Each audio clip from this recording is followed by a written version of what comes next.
Hola, bienvenido a Vent, un espacio para todos los que alguna vez quisimos tener en un solo lugar las distintas versiones de la realidad. En nuestro conversatorio invitamos profesionales y amigos para explorar con ellos otros puntos de vista y así construyas tu propia verdad. En este episodio hablamos de los mitos de la sexualidad masculina y para eso invitamos al doctor Hernando Restrepo Payán, médico sexólogo y docente de sexología de la Universidad UPB de Medellín.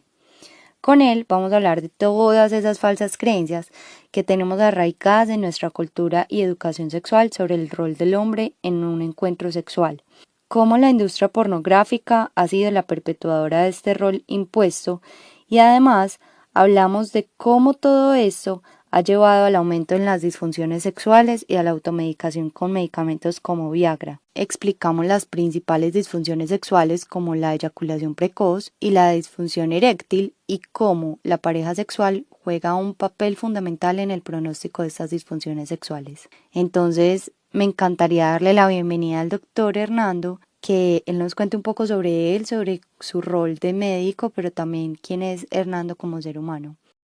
Muchas gracias, Diana, y muchas gracias a las personas que se nos conectan a esta hora en este podcast. No, es muy sencillo. Hernando Restrepo es un hombre muy joven, muy alegre, con buen sentido del humor y que como médico pues se ha dedicado a ayudar a las personas en general, que es nuestra vocación, y ayudar en especial al alivio del sufrimiento humano, en este caso por lo sexual. Entonces eso me ha llevado a que en los últimos años haya buscado la forma de tener digamos, un mayor nivel de conocimiento, y eso pues me ha llevado a buscar esa parte, todo el tiempo estar estudiando y estar interesado en eso, con el fin pues de ayudar mucho a las personas. En general eso es Hernando. Yo me defino como un hombre muy sencillo, alegre, muy responsable, eh, y bueno, apasionado por la sexología y por ayudar a las personas en este sentido. Eso es, actualmente me dedico en parte a la docencia, a nivel de pregrado y de posgrado, y tengo mi labor pues a nivel privado como médico sexólogo en la ciudad de Medellín. Ujú. Doctor, bueno, me encantaría empezar este episodio preguntándole qué lo llevó a tomar la decisión de estudiar sexología clínica, como el enfoque integral que le querías dar a tus pacientes, ¿cómo llegaste hasta allá? Bueno, Diana, interesante pregunta, pero el resumen es el siguiente. Primero, nunca me imaginé que iba a estudiar sexología, sino que eso se dio a raíz de que estaba haciendo mi rural, y alguna vez me enviaron a un curso. Pues, no había nadie más quien lo hiciera. Como tú sabes, el rural es el que hace de todo, y el que Ujú. hace lo que a la gente no le gusta hacer. Entonces había ese curso. Entonces, ¿qué es más? El rural, vaya del rural. Y resulta que era un curso sobre sexualidad humana. Y ese curso me encantó. Creo que me identifiqué con muchos de los temas, y además porque era una propuesta que en ese momento había de integrar el sector salud con el sector educación en un tema común como era la salud sexual y la sexualidad en general. Entonces, a partir de ahí, pues todo lo que resultaba relacionado con la sexualidad, como yo ya había hecho ese curso, entonces era Hernando. Vaya Hernando, no sé qué, vaya Hernando. Y finalmente eso, pues me fui identificando con los temas, me pareció algo muy apasionante para mí, y eso me llevó pues con el tiempo a ir buscando una formación más oficial. Desafortunadamente en Colombia no teníamos dónde estudiar sexología, y fue la razón por la cual pues inicialmente hacía era muchos diplomados, y Ujú. ya después quise formalizar mis estudios, y en ese momento se me presentó la oportunidad de ir a estudiar y formalizar mi posgrado en Caracas, en Venezuela. Entonces allá estuve 4 años haciendo el posgrado, y regresé a Colombia hace 6 años y estoy radicado en la ciudad de Medellín, donde además de trabajar en mi práctica privada, también me desempeño como docente de pre y posgrado en el área de sexología clínica. Listo, doctor. El tema que nos reúne el día de hoy es romper un poquito esas falsas creencias de la sexualidad masculina. En episodios anteriores ya hablamos un poquito de sexualidad femenina y de esos mitos que rodean la sexualidad femenina. Pero el día de hoy me encantaría hablar contigo entonces de la parte masculina para traer otra perspectiva sobre la mesa. Y me encantaría que nos cuentes un poco, primero, por qué crees que es importante desde la parte de sexología hablar de estos temas y hablarlos con total normalidad. Y segundo, que nos cuentes un poco cuáles son como esos mitos principales que te llegan al consultorio de la sexualidad masculina. Ujú. Bueno, pienso que hablar en público de un tema como lo sexual, que culturalmente ha sido un tema tabú, escondido, considerado como pecaminoso, como de lo que no se puede hablar, precisamente contribuye a eso, a la desmitificación. Que Ujú. podamos hablar y normalizar estas conversaciones aún en público a través de estos medios, aprovechando la tecnología, contribuye a que las personas también en un momento dado se puedan ver identificadas con situaciones que ellos mismos pueden estar viviendo, pero que no se atreven a exteriorizar espontáneamente o ante cualquier persona. Creo que esto, Diana, que estamos haciendo hoy, como tú decías, contribuye a esa educación en sexualidad de la cual tanto carecemos, sobre todo a nivel de nuestra cultura occidental y latinoamericana en especial. Entonces, eso puede hacer en un momento dado que las personas busquen ayuda, que vean que lo que les pasa también le pasa a muchísimas personas, que lo que las personas en un momento dado pueden considerar como algo anormal no necesariamente lo es, Ujú. aclarar errores de concepto como los que se puedan tener por esa misma falta de información y en esa clarificación que se pueda tener en la medida en que nos educamos, pues eso permite o contribuye a que vamos construyendo una sexualidad que sea más satisfactoria y más acorde con el proyecto de vida de cada persona, que creo que ahí hay una clave interesante en la construcción de la sexualidad, que se plantea que debería apuntar a eso. Es decir, que yo pueda definir cuál es mi proyecto de vida y dentro del proyecto en esa parte psicoafectiva, emocional y sexual, y que con base en eso yo viva, construya mi sexualidad, es con base en eso, o sea, con base en eso que yo quiero ser Ujú. sexualmente, afectivamente, emocionalmente, ¿sí? Y que de alguna manera esa decisión, por ejemplo, va a traer unas implicaciones, porque no siempre la sexualidad la viven las personas con base en su proyecto de vida, sino que Mm. se vive con base en las expectativas socioculturales. Entonces yo soy lo que en mi casa quieren que yo sea, pues desde el punto de Mm. vista sexual, por ejemplo. O Ujú. yo soy sexualmente para complacer a mi pareja, o yo hago lo que a mi pareja le guste, aunque eso a mí no me guste, por ejemplo, ¿cierto? O Ujú. yo voy a una relación sexual, en el caso pues muy frecuente de los hombres, a rendir, a ver si se Ujú. me levanta el pene, cuántas eyaculaciones voy a tener, cuánto tiempo me dura el pene erecto, si la satisfago o no la satisfago a la pareja, si quedó contenta, si le saqué el orgasmo, si disfrutó, ¿cierto? Entonces, creo que todas esas expectativas con las que muchísimos hombres pueden ir a sus relaciones sexuales también son fruto de, o perdón, son más la génesis de problemas sexuales, ¿sí? Con Ujú. todas esas expectativas. Es decir, si yo me voy a una relación sexual con toda esa carga, a pensar que es que yo, el responsable del placer de mi pareja soy yo, y que la pareja no tiene nada que ver con su cuerpo, ni con su placer, ni que la educación sexual de mi pareja influye en ella, ni que su ciclo menstrual o que si los problemas económicos, mentales que tenga, si está tomando o no medicamentos, que eso nada tiene que ver con la pareja, sino que toda la responsabilidad del placer es mía, pues obviamente si uno va con una carga de esas, la probabilidad de que falle en la relación es muy alta. Ujú. Entonces, creo que todo esto que estamos haciendo, creo que contribuye a eso, a que vamos de pronto descargándonos un poquito de todas esas cargas, valga la redundancia, que la misma cultura nos ha impuesto y que uno mismo sin darse cuenta, pues como hombre, va asumiendo de manera naturalizada y consideramos que eso es normal. O sea, que lo que nos pasa es estrés de ir a una relación sexual a rendir, que eso es como lo normal y que entonces yo como soy hombre nunca puedo fallar y como soy hombre, si me hacen una propuesta sexual no tenemos derecho a elegir, que tengo que tener muchas eyaculaciones en la noche, que el deseo sexual mío tiene que ser, mejor dicho, inagotable. Bueno, todas Ujú. estas cosas que ya ahí nos vamos entrando un poquito también como en esos mitos que hay, que de pronto he mencionado algunos, ¿cierto? Y creo que es eso, o sea, lo que tenemos que hablar y ayudar a comprender de que, de que no es la construcción o la vivencia de la sexualidad, en este caso masculina, por ejemplo, no es un tema de competencia, no es un tema de rendimiento.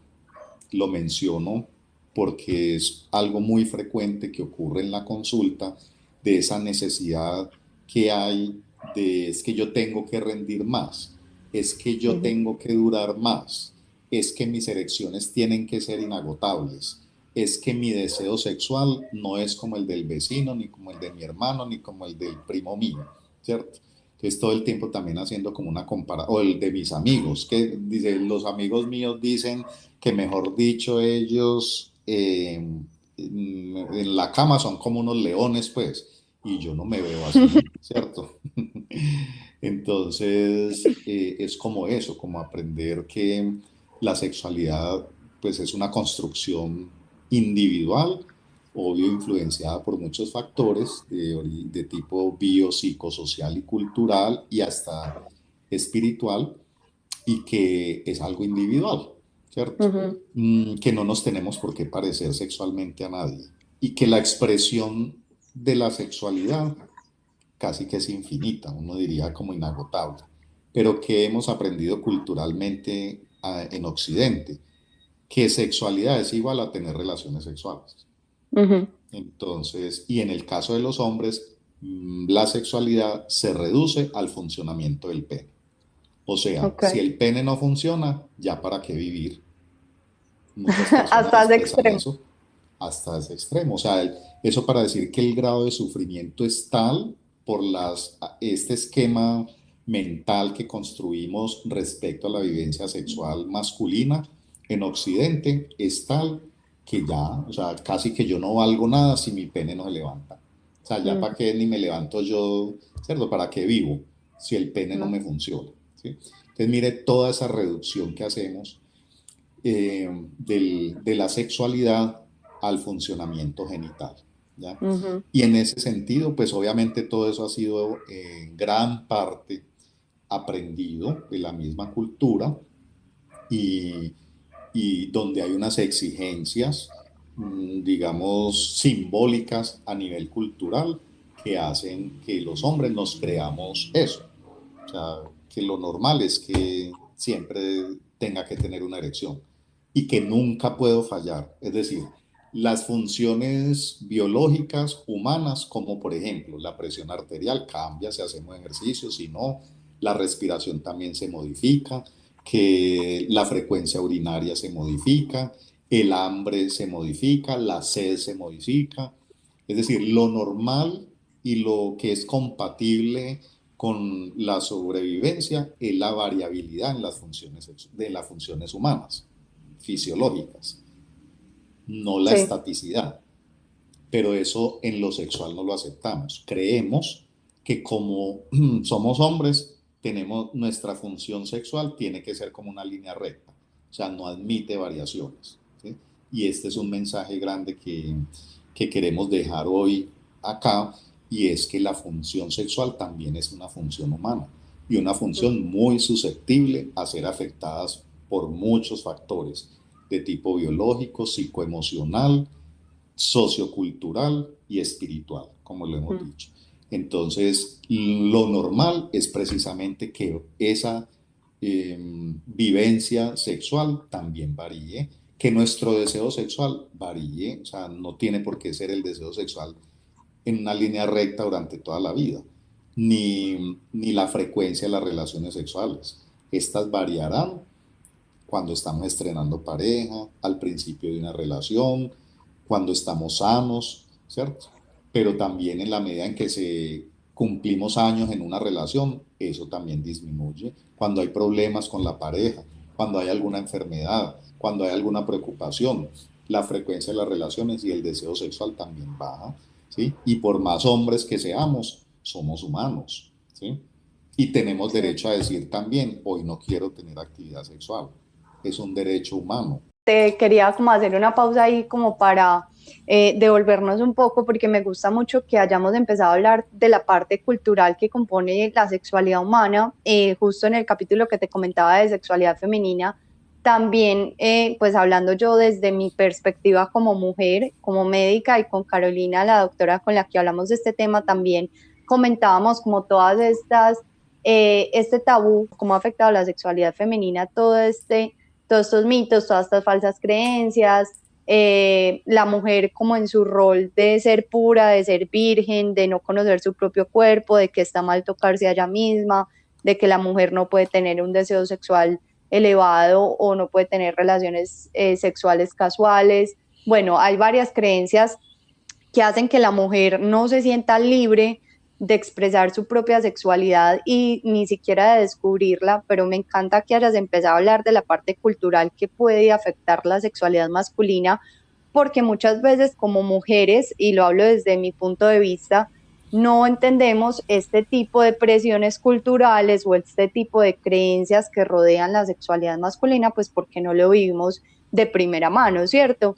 Y creo que eso que resaltabas al principio de todas estas creencias de que el hombre siempre debe estar dispuesto, de que el hombre siempre quiere tener sexo, de que el hombre tiene que rendir, de que el hombre tiene que velar por el placer sexual de su pareja, creo que son cosas que llevan, por ejemplo, a que hablemos entonces, como ya lo habías mencionado en varias ocasiones, de esta ansiedad de desempeño, que es una de las cosas que de pronto yo creo que puede afectar más a las personas, a los hombres y sobre todo a los hombres jóvenes en su vida sexual. Y es como esta ansiedad que le da al hombre por tener que rendir y tener que generar placer a su pareja y tener que estar como a un nivel que la cultura y la sociedad lo ha montado a él como en esa responsabilidad. Entonces, yo quiero que nos hables un poquito de esa ansiedad de desempeño, de qué tan frecuente es y también hablemos un poquito como de esa automedicación, por ejemplo, con medicamentos como el Viagra, que ha ido pues como en incremento en los últimos años, secundario pues como a esta ansiedad de desempeño. ¿Mm? Listo. Diana, sí, el tema de la ansiedad de desempeño, yo diría que es uno de los factores casi que unánimes en todas las disfunciones sexuales. O sea, es un factor presente tanto en hombres como en mujeres, pero yo diría Uh que -huh, más en hombres, precisamente por ese tema cultural que uh -huh, nos otorga pues una carga emocional grande y una responsabilidad grande sobre el placer de la mujer, que como las mujeres también han sido criadas en esta misma cultura, las mujeres piensan más o menos así, igual, ¿cierto? Y uh -huh, eso eh, se convierte también en algo problemático porque la reacción de la pareja frente a un problema sexual en el que manifiesta el hombre va a ser fundamental en la progresión de esa disfunción o, o en el hecho de que mejore o que empeore. uh -huh. Claro. Entonces, hago referencia a que si hay una actitud comprensiva por parte de la pareja frente a un problema sexual masculino, es más probable que la disfunción tenga un mejor pronóstico que una pareja que o se pone a llorar porque hay un problema sexual por parte de él, o se enoja, se molesta, recrimina, reclama o eh, simplemente dice, usted solucione que eso no es un problema mío. Yo creo que hay también, por el contrario, la mujer como parte del desconocimiento y de como todas estas falsas creencias también puede pensar que el problema es de ella, o sea, como es que si no se le para el problema soy yo algo malo, a él no le gustas conmigo o él no quiere tener sexo es conmigo, entonces yo creo que también puede deberse pues como a esas, no estoy diciendo que siempre, pero puede también haber como una mala interpretación y una mala comunicación en la pareja como tal. Sí, es muy importante eso que dices. Y obviamente cuando estoy hablando no estoy haciendo juicios, sino Uh -huh, describiendo qué es lo que usualmente sucede. Y uh eso -huh. que tú dices también es muy frecuente, porque hay la tendencia, cuando hay problemas sexuales en la pareja, a que la mujer asuma o se asuma como la culpable del problema. ¿Sí? Ujú, Porque también parte de su educación en nuestra cultura pues ha tenido que ver con el hecho de que la mujer ha sido educada para complacer al hombre, ujú. para darle gusto al hombre, para agradar. Entonces, si el hombre no está agradado, es decir, no tuvo una erección, se interpreta como que no está agradado. Y si no está gratificado, es porque de alguna manera la mujer seguramente no está haciendo el suficiente estímulo como para agradarle a él. Entonces, eso que tú dices también es muy importante y hay de todo. Es decir, hay eso que tú mencionas y hay también lo otro que menciono. Igual, esto para decir que en los problemas sexuales se dice que los problemas sexuales siempre son de dos, aunque sea uno el que tenga los síntomas. Ujú. Entonces, es la invitación también a que cuando haya cualquier problema sexual, tiene que ver con los dos. Así el síntoma Claro, esté en el uno o en el otro. perfecto. Doctor, bueno, y en esa parte entonces de ansiedad de desempeño, usted como sexólogo, pues, ¿cómo interpreta toda esta parte de la automedicación con Viagra, con medicamentos como el Viagra? Y ¿cuál sería la recomendación para las personas que nos están escuchando, que conocen a alguien o que se están sintiendo identificados con toda esta ansiedad de desempeño en cuanto a la automedicación con este tipo de medicamentos? Sí, Diana, me va a detener un poquito todavía en el tema de la ansiedad de desempeño, que Ujú, precisamente hace referencia como a esos síntomas que se experimentan a nivel fisiológico o conductual y cognitivo cuando uno evalúa que está frente a un peligro. En este caso, el peligro es una relación sexual en la que yo pueda fallar. Eso es lo que yo percibo como el peligro para mí, porque si yo fallo, eso significa que mi masculinidad estaría en entredicho. ujú, Significa que yo no soy proveedor de placer, que no estoy cumpliendo con mi responsabilidad del placer de la pareja y que eso podría traer unas consecuencias nada agradables para mí, gratificantes. Por ejemplo, que mi pareja me deje, que se consiga otro, ¿cierto? Que esté insatisfecha conmigo, que yo no sea lo suficientemente hombre en esta relación. Entonces, todo eso tiene unas implicaciones que para muchas personas y sobre todo, pues, en el caso de los hombres, eso es bastante devastador. Entonces, obviamente, evaluar que yo voy a ir a una situación de peligro genera unas reacciones fisiológicas que me aceleran el corazón, la respiración, que dispara todos unos mecanismos de ansiedad que me preparan es para la huida. Entre otras cosas, disminuye el flujo sanguíneo al pene porque el cerebro está diciendo, venga, este está como ante un peligro, preparémoslo para que salga corriendo de ahí. Quiten sangre donde no se necesite y mándela para donde sí se necesite para salir corriendo. O sea, para los ujú. pulmones, para el corazón, para los músculos y quiten sangre donde no. Y usted para salir corriendo de un peligro no necesita el pene parado. Entonces, lo primero de donde se quita la sangre es de ahí. ¿Sí? Entonces, eso para decir que como la persona o el hombre no conoce todo eso, en una situación de ansiedad, lo que empieza a ocurrir es, eso lo estresa más. ¿Por qué me pasa esto precisamente Claro. ahora? Esta mujer que me encanta tanto, mire con mi mujer que ya se enojó, que me amenazó, que me iba a dejar, si no se me volvía a parar, que yo no sé qué. Entonces, todas estas situaciones aumentan el nivel de ansiedad y lo que hacen es empeorar el problema. ¿De dónde sale toda esta ansiedad? De las creencias arraigadas, distorsionadas sobre la vivencia de la sexualidad en el caso del hombre. Entonces, obviamente, parte de como esto socialmente tiende a ser rechazado, ¿cierto? O sea, un hombre nunca le va a contar, o nunca no, muy pocas veces le va a contar a alguien, por más confianza que le tenga, ves que cuando yo voy a mis relaciones sexuales no tengo erección. Eso no, porque lo que muy probablemente va a pasar es que se van a reír de él, lo van a coger de goce, le van a hacer bullying, le van a contar a otros amigos, ¿cierto? Ese es como el gran temor, pues, que ocurra, que no necesariamente siempre pase, pero es un gran temor. De la Sí, gente, o también ahí entra a sí, jugar pues como toda la parte de la orientación sexual, pues como todo el tabú uh-huh, entonces de que es homosexual o de que no le gustan las ajá, mujeres si no tiene una erección frente a una mujer. exactamente. Entonces, me imagino todas las implicaciones que eso tiene.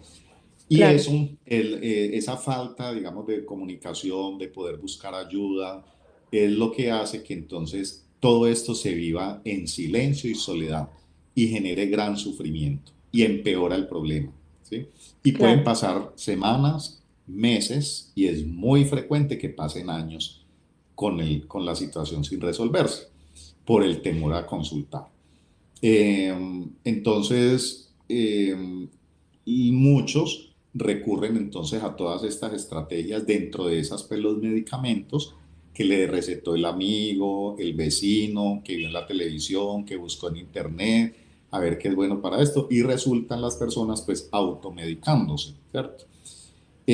Ahí hay que decir que en general este tipo de medicamentos que son vasoactivos, y nombramos tres como que son como los más comunes, que es el sildenafil, el tadalafil y el vardenafil, por ejemplo, Ujú. que son los de más frecuente uso, en general son medicamentos seguros. ¿Qué es lo que hacen? Abren un poquito más las arterias para que le entre más sangre al pene. ¿Qué sucede? Que a veces el nivel de ansiedad es tan alto que sus efectos superan el del medicamento. Entonces, a pesar de que la Wow. persona se tome el medicamento, no logra, por ejemplo, una erección. Y Ujú. eso sí que empeora el tema, porque ya dice, ya ni el sildenafil me sirve, ¿ya? Ujú.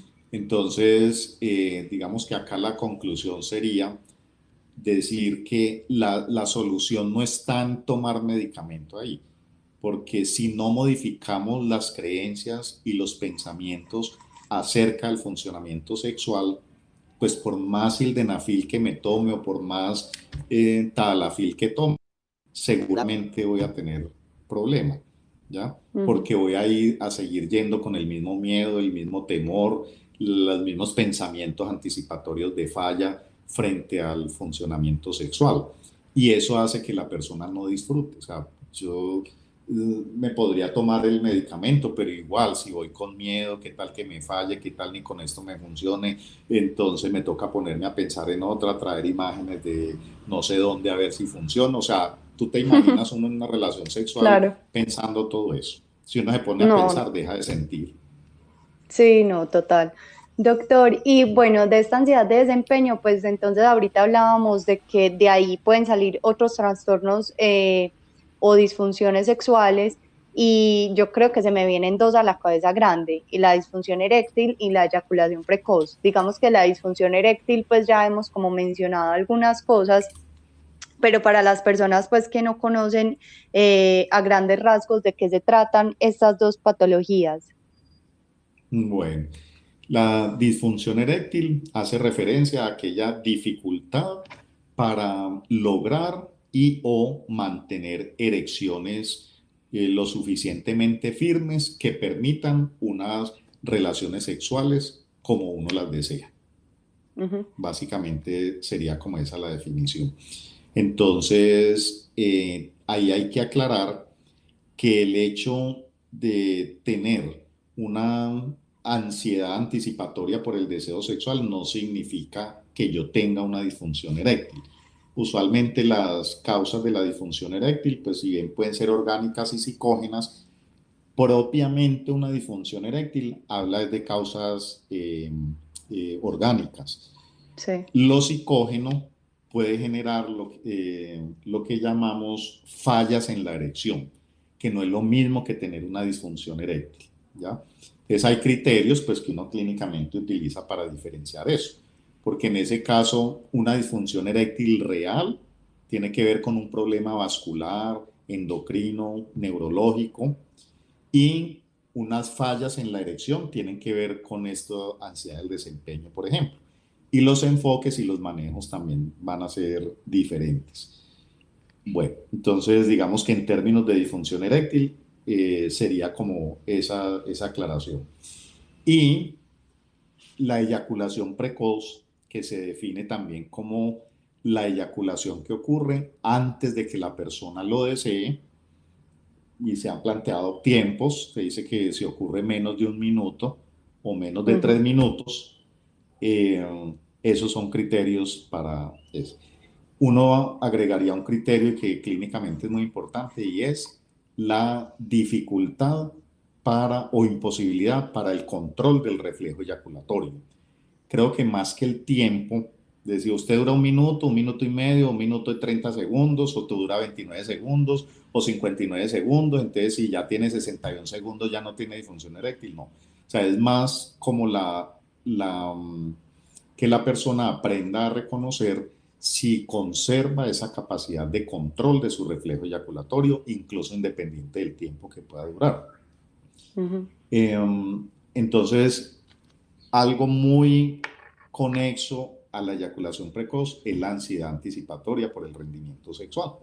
Porque obviamente Sí. cuando estamos ansiosos se activan mecanismos del sistema nervioso simpático que a nivel de un sitio en la columna entre T11 y L2 está el núcleo del sistema simpático y, y muy cerquita el núcleo eyaculatorio.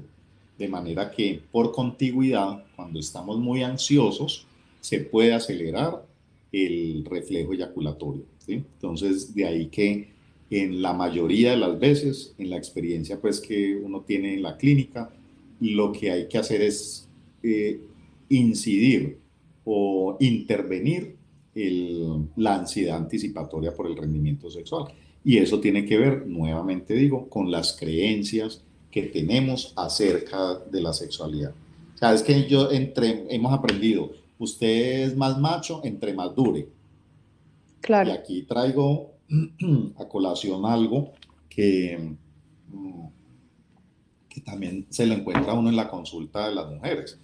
Y es, doctor, es que él dura y dura y son 40 minutos y 50 y yo ya cansada, ya me duele, me arde y él sigue ahí, ¿cierto? Sí. Creyendo falsamente que durar un montón es sinónimo de placer, ¿sí? O debe ser buen amante. O de ser buen amante, exactamente. Y Ujú. resulta que también hay un otro diagnóstico dentro de los trastornos eyaculatorios que es la eyaculación retardada. Y esta se ha definido como que aquel que dura de 20 minutos o más ya tiene una eyaculación retardada, ¿cierto? Pues no vamos a decir que todo el que dure 20 minutos es patológico, pero simplemente es para traer ese punto acá para decir que durar muchísimo no es sinónimo de placer para la mujer siempre, o por lo menos durar en la penetración, que es otro Claro. tema que se tiene pues como mito de que sexo real es igual a penetración. Entonces, ¿por qué los hombres con frecuencia van estresados a su relación? Porque no se le va a parar, porque es que yo pregunto en la consulta, por ejemplo, es decir, usted para que, en una relación sexual, ¿para qué necesita la erección? Ujú. O sea, ¿para qué todo lo que hace necesita? Ah, pues para penetrar. O sea, Sí. que usted para hacer el otro montón de cosas que uno hace en una relación sexual, lo podría hacer sin erección. Ah, pues que sí. Pero como vamos pensando solo en penetrar, eso es lo que nos genera ansiedad. Entonces, parte de la intervención, por ejemplo, tiene que ver con el hecho de, hombre, tratemos un tiempo de que usted va a ir a sus relaciones sexuales, no a penetrar. quitemos eso de la relación sexual, a ver qué tanta creatividad se puede desarrollar. Es decir, si yo no voy a penetrar, ¿qué más se me ocurre en la vida a mí hacer? ¿Sí? Entonces yo pregunto, bueno, usted tiene boca, tiene labios, tiene manos, tiene dedos, sabe besar, chupar, lamer, morder, pellizcar, hacer masajes, ¿sí? Entonces ahí de pronto es una forma como de hacer caer en cuenta que no podemos, así seamos hombres, reducir nuestra función sexual a un hecho genital y exclusivamente la penetración. Y con frecuencia uno se encuentra de que como hay esa idea generalizada de la penetración y el placer de la mujer, un dato, mm, se ha demostrado que más del 70% de las mujeres obtienen sus orgasmos por el estímulo del clítoris. Y para Sí. estimular el clítoris no necesita ni la penetración ni un pene grandote, ni gruesotote, ¿sí? Ujú. Que es Doctor, y ahora como, que lo menciona, ajá, ahora que lo menciona, es otro de los mitos y creo que es el más común, el más frecuente, el que siempre escuchamos, y es el tamaño del pene. Creo que a pesar de que ya hay tanta información y que se ha hecho tanto trabajo en desmitificar esa parte, es muy importante mencionarlo acá. Eh, y me parece también muy importante la correlación entre el tamaño del pene y los orgasmos, tanto del hombre como de la mujer, pues que se puedan lograr en una relación sexual. ¿Hay alguna correlación demostrada en eso? a ver, si uno empieza a entender o a comprender la fisiología, entonces decimos, el clítoris tiene muchísimas más terminaciones nerviosas que el glande y que cualquier otra parte del cuerpo. Es Sí, un órgano que está diseñado solo para el placer, distinto que nosotros el pene sirve para orinar y también pues para la parte sexual. sí. Y la parte sensible de la vagina es el tercio inferior, o sea, la parte más externa. Hacia adentro la sensibilidad es mucho menor. Mm, el, el placer sexual depende nuevamente de factores biopsicosociales, psicoemocionales, sociales y culturales. ¿Sí? Ujú. Y entonces el tamaño del pene pues es un mito que a través de la historia y ahora se refuerza con la pornografía, Claro. pues, y como la pornografía es como un medio muy fácil, de fácil acceso, a través del cual se está dando como nuestra información sexual, entonces nuestros referentes son esos. Entonces, en pornografía, ¿cuándo hemos visto un hombre con un pene chiquito? O que se venga rápido, o que No, no le nunca. pare, ¿cierto? O una mujer que no grite, ni que se venga a chorros, Ujú, ¿cierto? ujú.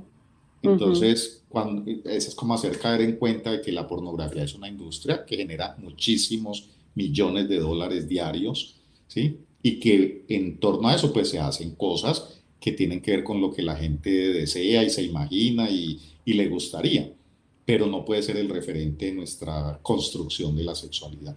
Entonces, como muchas veces es el referente, entonces traemos eso a la realidad. Mire, es Claro. que, doctor, es que yo siento que mi pene es chiquito, ¿sí? ¿Y por qué es chiquito? ¿Usted con quién se lo está comparando? ¿Con el de quién se lo está comparando para decir que el suyo es chiquito? Ah, no, pues, ¿cuánto le mide? No, pues me mide 16 o 15 centímetros. ¿Y quién le dijo a usted que eso era pene chiquito? Entonces, claro, cuando uno ya Ujú. confronta eso, pues se da cuenta de que las fuentes de información pues no son las más confiables. En Colombia, pues los estudios que hay sobre el tamaño del pene es que el promedio del tamaño del pene de los colombianos está aproximadamente entre 13 centímetros y 14, ¿cierto? O sea que, Sí. y si el tercio inferior de la vagina, para estimularlo, no necesitas más de 5 centímetros. ¿Sí? Ujú. La mujer no está solamente en la estimulación de la vagina. Si el hombre la trata bien, si esa relación en la intimidad, es decir, me refiero a la comunicación que tiene, si hay intimidad afectiva, emocional, si se valoran muchas cosas en esa relación, si se siente protegida, no necesita un pene gruesotote ni largotote. El principal órgano sexual es el cerebro. Creo que ya por último nos vamos con un mensaje que nos quiera dejar para poder impactar como en toda esta parte de la sexualidad y romper tabús. Y mil gracias por haber estado acá con nosotros y por habernos sacado este espacio para educar más a nuestra población. Muchas gracias, Diana. Igual yo creo que un mensaje, pues o algunos mensajes grandes pueden ser, uno, empezar a reflexionar sobre el hecho de que cada persona es responsable de su propio placer, Sí. aunque estemos en pareja. Si estamos en pareja, yo puedo contribuir para que mi pareja obtenga su placer, pero yo no soy el responsable de eso, ni la otra persona tampoco es responsable del placer de la pareja. Cada uno es responsable de su propio placer y como empezar a vivir eso, ¿cierto? Yo creo que si eso se interiorizara solamente, y muchas disfunciones sexuales o ni existirían o no fueran tan frecuentes.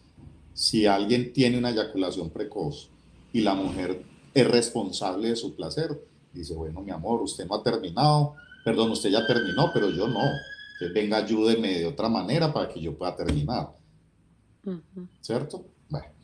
Y otro mensaje sería es construir una sexualidad, vivirla y experimentarla de manera placentera, gratificante, responsable y coherente con el proyecto de vida. Yo diría eso. Y para eso, pues no es suficiente la buena voluntad. Es importante informarse, leer sobre el tema, buscar las ayudas y decir finalmente que los problemas sexuales sí tienen solución. Perfecto, doctor. Mil gracias. Agradecerte nuevamente por este espacio. Bueno, con mucho gusto. Espero que podamos volver a interactuar pronto.